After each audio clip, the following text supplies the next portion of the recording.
ziaratan mbokk internet yi nuyu nañ leen ziar nañ leen fi ñu leen daan nuyoo di leen wax ne tey si dañ déplacé woon ñëw ba fii ci caaro yi mën naa ne Guédiawaye wala ma ne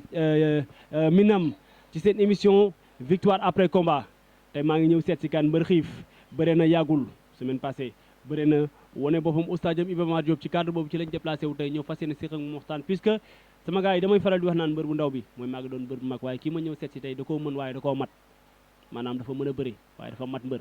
gëm boppam yàgg ci commencé yàgg jóge ci suuf di daal di jëm ca kaw moom laa ñëw seet si tey fas yéene séq ak moom waxtaan fi mu jógee fi mu jaar fi mu toll fi mu jëm et tout bëri na daan keroog dinañ waxtaan ci combat bi mais aussi fa mu jëm aussi ñi mu war a bëreel instant bi il faudra ñu waxtaan ci mbër xiif mooy sama invité tey seen émission victoire après combat rakk ji maa lay ziar delloo ziar gannaaw sëy na ci loo ne maa ngi nii rek baax naka yi tey sant alhamdulilah jaajëf kon mbokk internet yi demande ki ngeen jàkkaar loolu moom mooy mbër xiif lan ngay nuyu avant tout ñu lay seetaan waaw ginnaaw ba ma sant yàlla julli si yoonam di sant samay ñaari waajur di sant sama fan si club bi di sant tout le monde di sant sama waa koñ aussi tamit leew na xam nga di sant waa Kolda aussi tamit leew na Minam waaw di dugg ba Kolda dugg ba Kolda aussi tamit waaw loolu ngay nuyoo loolu laay nuyoo kan mooy mbër xiif mbër xiif benn tout tànk la rek bu mës a bëgg bëri xam nga nekk si di ko ñàkkante depuis ba muy gën a doon lu ndaw aussi tamit waaw nekk si waaw ñafe di ko ñàkk waaw di ko ñafe di ko ñàkkante tey waaw ba tey nii jàppe woon ko ay foo ba mu mujj doon dëgg waaw xam nga rek dañoo judd si koñ bi doon lu ndaw gis suñu grand yi di bëree muy rawul xam nga ñu naan ko Lamp Fall rawul mi ngi Espagne mention spéciale dëgg la ndeysaan mu doonoon champion mënoon ko lool wax dëgg yàlla ñu doon ñëw di seetaan si ñu dem ba à la fin amul bu dugg ñu ko waa bañ ci nekkee tam aussi ñu nekk di si bay suñu waar noonu la fa demee looloo ma ci mais très tôt déjà bi ngay nekk xale bu ndaw man première fois bi ma la gisee ngay bëre jëm si di kii dafa mën li muy def si dëgg la léegi foo ko jëlee non lii rek lu bëri rawul moo ko def si man ak kii puy de Modou Puy puy bu mag waaw bi bëre woon ak Yékini waaw moo ko ana doomam ba doom bi daan doomam bu muy fii sama gaañ la ñooy ànd tout le temps ñu naan ko Zos Serigne Ndiaye waaw Serigne Ndiaye moom moo nekkoon ci division bi waaw moom la waaw muy fi waaw benn instant dëkk nga ci koñ boo xam ne làmb dafay am doole parce que ay mbër bëri nañ fi environ bi nii ba nii lépp ay mbër la benn instant je me souviens très bien bi nga gën a nekk xale écurie VEP 37 moo nekkoon ñoom rawul waaw këccëg rey la woon jamono jooju waaw man jamono jooju doonu ma woon mbër mais ba mu commencé màgg tuuti ba ñuy changé tur bi ñu naan ko école de lutte Pouye 2 jamono jooju laay dooru dugg si écurie nga nekkoon mais rawul dafa yoroon écurie waaw boobu moo nekkoon écurie bu njëkk ba mais après à la fin dañoo changé woon tur bi tuddee ko école de lutte Pouye 2 quoi nga nekkoon mbër boo xam ne boo demoon seen écurie fekk gars yi contact ji da nga fay jógee dem feneen pour contact yi loolu man dama cee teg sama gars yi naan mbër xiif entraînement am yëpp li mu gën a bëgg mooy contact waaw loolu dafa leer man moom physique moom daaw ma ko fooyee moom daaw ma physique man daal contact rek laa ëpp lu ma doon def contact kese wax mu ko bëggoon waaw bilaay première mbapat bi ma la foto fii la woon fii boo génnee sa gàlle fii nii fii la woon tournoi la woon gars yi tegoon xaw ma saaku ceeb waaw c'était en 2009 ou 2010 je crois que 2010 la nga ñëw nekk xale bu ndaw entraîné ba taxaw ñu boole laaj benn booy bi entraîné ba taxaw arbitre siffle nga jàpp waa ji teg ci suuf ñu ne leeru je n'oublie pas arbitre dafa siffle nga jàpp booy bi teg ko ci suuf gars yi ne leeru ñu siffle waat ngeen bëre waat nga dominé waa ji booy yi yàq làmb ji waaw lu leer nga teg ñu ne suba ngeen war a bëre waat si waaw lendemain bi ngeen ñëwaat bëri nga jàpp ko teg ci suuf ñu jël saako ceeb bi jox waaw tasante moom final daan waaw kooku rawaan la rawaan Njaay waaw tur bi laa jàpput parce que man jour boobu laa ko mës a gis dëgg la rawaan ku mënoon a bëree ngi noonu wax dëgg yàlla amul aussi beneen catégorie su ma jumul jour boobu ñoom Tidiane Faye bu langsaane bëree nañ fi ak yeneen booy mais boobu laa la njëkk a bàyyi xel ñu bëri daan jël bu rëy yi mu indi fi photo yi te fi pa beeg mère bi ndeysaan mooy loolu yaa ma gën a xam mais depuis boobu ngay foowi affaire yi di bëre mais def nga ay jolleere ci mbapat fii ci Géejawaay def nga fi ay jaloore ci mbapat bu ñu waxantee dëgg rek mais combat soog yi yaakaar na kan la waaw fii boo xoolee fii champion yu bëri naa ñoom fii mbapat quoi xam nga ay ñoom Paate mooy boo ne Paate mooy Pape Tam numéro 2 jàmbaaw waaw moo ma daan Pape Thiam moo la daan. moo ma daan mbapat bëri naa fi ñoom Lat Dior école de lutte Balla Gaye Lat Dior bu école Balla Gaye. waaw maa ko daan daan Lat Dior. sa diggante ak Moustique. musique waaw loolu mbapat tournoi la woon rek waaw mais kooku li ñoo bokk léegi yéen a bokk ndey yéen a bokk baay yéen a bokk benn drapeau bi ngeen. sama garant la te sama mbokk pël la quoi xam nga mais déggul pël de déggul pël de Moustique du pël de déggul dara. non day bañ a wax rek mais dégg na xam nga boobu mbapat affaire de koñ la woon instant bi da lay leer ni yow ak Moustique ak Pape Thiam ak kenn na kenn laa ma xajatul seen diggante parce que yéen ñëpp benn drapeau bi moom ngeen di représenté. waaw lu leer mais da nga toj mbapat yi booy seet mbapat nommé ñaata defet nga ci am. nommé non nommé mosuma am defet ah fàttaliku moo ko Mbay wax daanu. non mbay warax loolu du victoire parce que mbay warax nga bañ defet boobu. dama ko bañ parce que loolu du jël ndax ñu ñëwoon seetaan si combat bi yëpp xam nañ ñu fa demee dañ fa woon. parce que damaa tasante woon nag rek doomu ndeyam ñu naan ko nu mu tudd Lat Dior ma daan ko gan gi yàgg maa tukk côté bu nekk xam nga far yàlla def nag mu dem ko ñu marle di ànd ak ñoom gars yi fexee tëgg làmb ji taxawal combat bi te combat boobu ba ma koy bëre dama bëre si dimanche prochain ma dem bëre ji foofu ba ma ñëwee bañ na ko sax ku ñu ko joxoon bu ko doon arbitré kooku man sa waaye heure boobu rek mu ngi defoon tët xam nga moo doon arbitré combat bi te ñëpp xam nañ ñu fa demee bañ jàppantee ba dem si niñ dafa sifflé gan gi plaqué ma daan ñu ñëw mu joxe victoire mais maa ngi fa woon. waaw ñëpp bëggoon mu leer. ñëpp xam nañ ni bu dee taxaw rek bëre mënuma daan dama bëggoon mu leer moo tax ma ne la ba xam amoo benn defet parce que loolu tamit lu fali tamit nga wax ko mu leer. mooy yoon parce que mën na taxaw feneen ne daan naa diw. man champion la am parce que champion bu ñu ko daanee day nangu ñëpp xam nañ làmb nu mu fa demee mais jamonoy mbapat ñëpp xam nañ nu mu fa demee aussi tamit jamonoy mbapat da ngay bëgg a daan nit ki nga fexe bañ tëgg làmb ji ñu ñëw jox ko keneen koo xam ne day ñëw lu yàq làmb ji xam nga te après doo si mën dara. des fois nga jóge sa koñ dem fekk nit ki. exactement noonu la fa dem parce que sama tur fu mu yeggoon la xam nga dama doonoon tur tànk tollu ma ni mbër ñi nag xam nga waaw mais tur ji yeggoon na foo xam ne jëmm ji yeggu fa. tournoi yi lan ak lan nga jël à part ça. waaw tournoi bi jël naa ay xaalis ay drapeau ay coupe waaw ay saabu waaw lu ma mbapat yi waaw dama toj mbapat wax dëgg yàlla parce que li ma def si mbapat non néew na ñu dëkk si gox bi ñu ko fi def nga war a évoluer nag dem ci beneen bi war a génn ci mbapat yi dem duurante ji lu leer ci arène lu leer yow nga pul comme pullo kay pullo ak bëri pullo demul sàmmi pullo demul bay pullo ñëw fi naan day bëri naan day dóorante luy loolu non pël moom làmb sax gars yi dañuy baaxoo naan ay séeréer la moom làmb loolu la mais ñun làmb suñu cosaan la moom làmb moom làmb ku weddi demal Kolda demal Guinée Bissau demal Gambie làmb dafa am doole foofu te boo fa demee waaw di nga fa gis beneen xeetu bëre boo xam ne di nga xam ni làmb suñu cosaan la booy séeréer yi mën nañ bëre de waaw séeréer yi mën nañ bëre mais kenn du pël ku wedd ba Falaay Balde ba mu fi ñëwee Falaay Balde foo di dus ba Balde bañ fi ñëwee dañ fee teg tànk te séeréer yi bëri woon na ci xeet yu nekk bëri woon nañ mais buñ fi ñëwee dañ fee teg seen tànk xam te defaral gaa yu fi nekk yëpp pël yi jëloon nañ seen wàll mais séeréer yi jëloon nañ seen wàll lébu yi taxoon nañ fi tànk aussi ak ñeneen ku ci nekk da nga jël sa wàll dëgg la mais kenn du pël wax yaa wax loolu man maa wax loolu benn instant ce premier combat dans l'arène je m'en souviens boobu yaa ngi jóge fii dem écurie Falaye Balde di ñoo di affaire de ne doo ko bandum nga dem écurie Falaye Balde ok am combat bu yàqu ñu ne la am waaw wax parce que ba mu fa ñëwee wax dëgg yàlla ma nuyu xam nga sama père Zil Balde xam nga di ziyaare Ama Balde di ziyaare ñoom aka xam nga waaw di ziyaare waa écurie ba ñëpp xam nga wax dëgg yàlla ba mu fa ñëwee yaatal nañ ma def nañ ma ni seen bopp xatuma fa wax dëgg yàlla jàppale woon nañ ma si côté bépp xëy na làmb parfois xam nga day am si leneen li nga ne li ma bougé woon ne woon daakol nag xam nga Kolda yàgg fa lool xam nga moomu retardloo sax si làmb mais ba mu fa ñëwee nag aussi xam nga nekk fa di liggéeyante gars yi léegi nag daam kuñ joxoon équipe ba combat muy Boy Balde après mu dem ba semaine combat bi gan gi nu instant bi mënatu koo bëre gars yi jox ma ko comme ko rek lu naan làmb moom boo mosut a bëre arène ñu la joxe benn combat bu yàqu bëgg a bëre moo la koy jërloo te teewul tamit bañ ñëwee wane nañ ci fulla ak fayda ak jom mais ñu seetaan làmb ji yëpp xam nañ nu mu fa demee waaw parce que gan gi dañoo jàppante maag ki Boy Diouf ikiri Dakar Boy Diouf bu Dakar. Boy Diouf mu Ndakaaru moom laa tasanteel te at ba mu sifflé dama bëreeg moom xam nga ba mu dóoree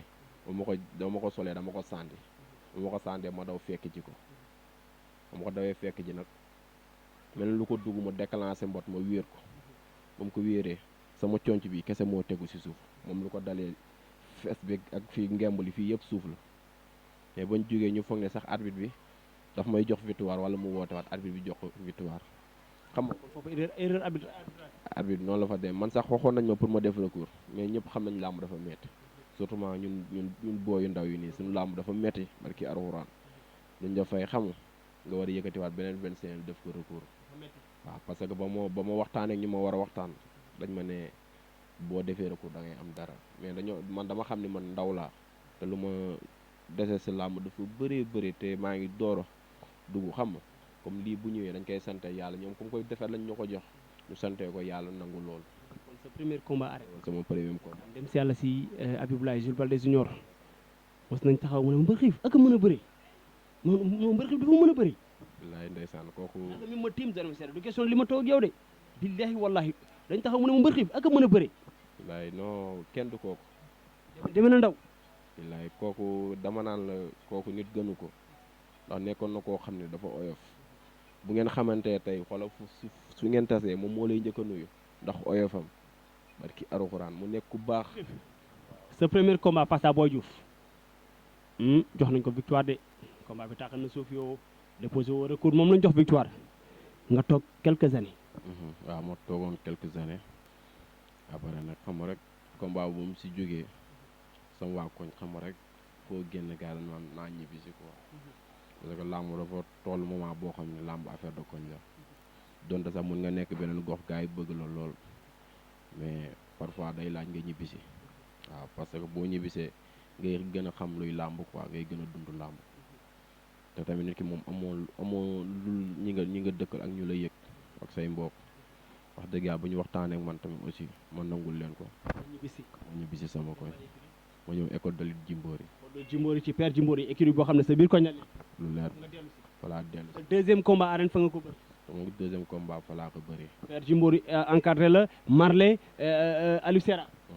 waaw Marley Aliou Seras xam nga ak ñoom Baye Góora ak ñoom ancien mbër ak ñoom Dame Suker ñoom ñëpp ay ancien lañ xam nga wax dëgg yàlla ak ñoom Albert ak ñoom Grand Bara xam nga ñoom Modou Baye Fall numéro 1 xam nga ak numéro 2 waaw gars yi wax dëgg ak ñoom kii nu mu tudd Bébé Saloum ak Pa Béguéni waaw gars yooyu yëpp dañ see jàpp waaw ak waa équipe bi yëpp waaw ñoom Moustique ñoom doomu jàmbur ñoom fils de Boy Gueye ñoom kii nu mu tudd damay fàtte tur bi sax ay ñoom ñaari yaar. ñëpp rek bi ñëpp taxaw waaw école li Jimbori yëpp waaw bu ma limee rek damay juum waaw ñëpp taxaw ci ñëpp kay ñëpp. nga jël sa deuxième combat muy sa diggante kat. ma am sama deuxième combat kii nu mu tudd sax Balañ. Balañ bu pan bu Pikine. waaw xam sa cosaan. Balañ bu écurie xam sa cosaan. exactement moom laa bëri. au stade Iba Mar Diop. non arène nationale. à l'arène nationale ku bëri woon grand combat bi. grand combat bi ki yoo ko bëri woon Aline Mbaye Nder ak Batista Aline Mbaye Nder. ñoo bëri woon grand combat bi. nu mu demee. waaw combat boobu man maa ko daan. yaa daan kii di Balañ. waaw daan Balañ yow. quelques minutes wala quelques secondes. waaw quelques minutes rek parce que bëri nañu combat bu metti wax dëgg yàlla mu dem ardo ñëwaat ñu ñëwaat bëriwaat xam nga ma ne coppet tànk bi mel ni ku koy tegal siège ma sànni sama loxo bi fële si ngemb li mel ni luy xëccaat beneen tànk bi mu wàcc mel ni luy def kaat ak bi mu xëccaat beneen loxo bi mel ni lu ko tànd teg sama bopp quoi mu tëdd quoi. daamba ji jeex. nga daan Balañ jël bu rëy jël bu leer. waaw jël bu leer. signé nag le retour de Mbër Xiif. exactement. jëli woon naa la nga dem ak grand bi man la naam nga dem ma je suis de retour Mbër Xiif ñëw na Mbër Xiif niw la ma ne la loolu yaa koy wane bëri nga daan Balañ quelques mois plus tard sa combat taxawaat. waaw ma jël Carbazé. Carbazé waaw. Karba bu Kër Mbay Fall. waaw Kër Mbaye Fall Kër Mbay Fall waaw ikri moom nga jël moom laa jël. nu mu demee. waaw Carbazé premier jour lu ñu mës a gisee ak jouru làmb ja wax dëgg yàlla bu ñuy gisee tamit aussi xeeb na ma lool. xeeb na ma lool mais daa xamul woon moo tax. xamul woon moo xamul ki mu ko seetal. xamul ku mu ko sekkal. jour ji lay door a comprendre. mu demee lan moo xew jour ji. jour ji boobu mu dugg see si làmb ji daw na gàttandu ma yëkkati dënn xam nga mooy loolu ma ne ko yàggatul quoi. dala doon jéem a wàññi. daf ma doon jéem a wàññi ma ne ko. waaw wàññeeku. non non man duma wàññi. xof tuuti xaw a kii raf tuuti genre. non parce que ñun dañoo bëree fu gën a metti mbapat moo gën a metti arène téeméeri junni yoon te mbapat ku xamoon mbër xiif man mosuma bëreeg samay moroom non man mbapat ba ma ñëwee man lese yi rek ñoo ma doon ëpp waxantuma la ak luur te bu ma ñëwee gars duñ nangu ma bëree lese luur kese kon xamal ni kooku man sum waay bu ñëwee arène kon loolu du xofu ko sax barki alxuraan. après sa waay arbitre génn seen diggante péréb génn seen diggante. waaw moom arbitre ba mu sifflé tak dama dox si kawam dama doxee si kawam mu arrêté jat lu muy jat ñëw fekk si ma ñu leetoo mu commencé dóor ay coups lépp maa ngi leetoo ak moom man dóoruma ko benn yoon. waaw rakk ji comme ni ma la ko waxee arbitre sifflé génn sa diggante Carbazé lan moo xew. waaw gan gi dama kaa daw wut si mu arrière di jat ba pare fekk sek man quoi ñu tase bañ tasee nag commencé leetoo mu commencé dóor ay coups mooy commencé encaissé xam nga teewul maa ngi leetoo ak moom xam nga ba tey dóoruma ko benn yoon noonu ñu jàppante waat ba ñu jàppante mu dóoraat génn xam nga ma topp ko rek mayuma ko dara mu commencé di dóor xam nga ñu demaat ba jàppante waat mu may dóor ay uppercut xam nga dama ko dóor si faar maam benn bi ma ko dóor fii si kuuma mu arrière après mu taxaw ñu leetoo tak lu may ñëwee di ko dóor mu remise ma arrièreaat ba ma arrièreaatee xam nga mu daw fekk sama foog ne maa kaaw fekk kaaw ma wan ne ko instant yi fii lépp a ngi baax instant. jàppoon na ni boobu dara nekkatu. waaw loolu la jàppoon te sebul ni li ma liggéey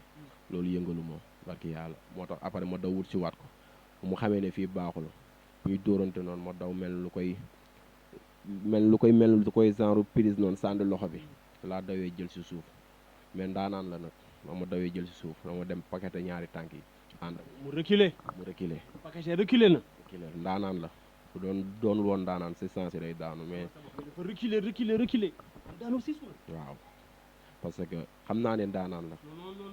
non ndaanaan. waaw mais daa sibul ni ku ko gën a doon ndaanaan la doon bëreel.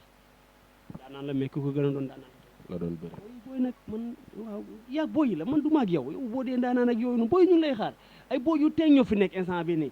bëri nga daaw sa dernier combat bi ban mois la woon mois de juin wala juillet mois de juin fin de saison bi nga bëri waaw saison bi tijji na premier mois bi deuxième mois nga bëri waaw léegi foo jëm léegi instant bi nii parce que wala instant bi doyal nga instant bi ak sa victoire bi nii instant bi doyal nga da ngay jël vacances nooyal tu vois lekk naan nelaw aliñelu naas yenn défilé gars yi naan mbër xiif a ngi ne la noonu ngay defal. non ñun dañoo simple. ba ngaa bëree daal. waaw dama bëree. filmé nañ de instant bi wan nañ YouTube bi foo tapé instant bi mbër xiif da ngay gis instant star nga. non du may star. star nga kay. non du may star du ma ñoddi champion ndax doonu ma ko. doonu ko champion. non bu ma ko doonee sax du ma ko ñoddi waaw parce que nit ki mënoo weesu lu dul nit xam nga kese tey loo fi ñoddi gars yi duñ jël lijjanti kon simple rek moo am solo xam nga oyof yaatu xam nga respecté doomu aadama seek ak ñëpp jaam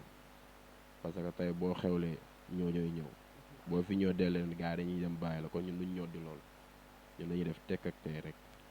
ñu dem ak moom nànk quoi parce que dañoo yar daa am ñu topp suñu ginnaaw xam nga ñu bëri ñoo xam ne ni man suma waaye sans su ne suñu génnee dañuy teg si code du naan defal nii del waxee nii xam nga te gëm naa ne loolu boo ko amee rek waaw du ma ne sax nit ku dul juum amul de mais waaw pour nga juum du yomb ko. instant bi nag kon nee nga kon victoire bi yow toogoo di ko savourer ce qui veut dire instant bi dellu nga entraînement. yàgg na. lundi bi laa dellu entraînement. booy nag rakk ji nag seese booy ndànk bëre daan noppaloo une semaine sax dellu entraînement pour la. non parce que loolu lañ xam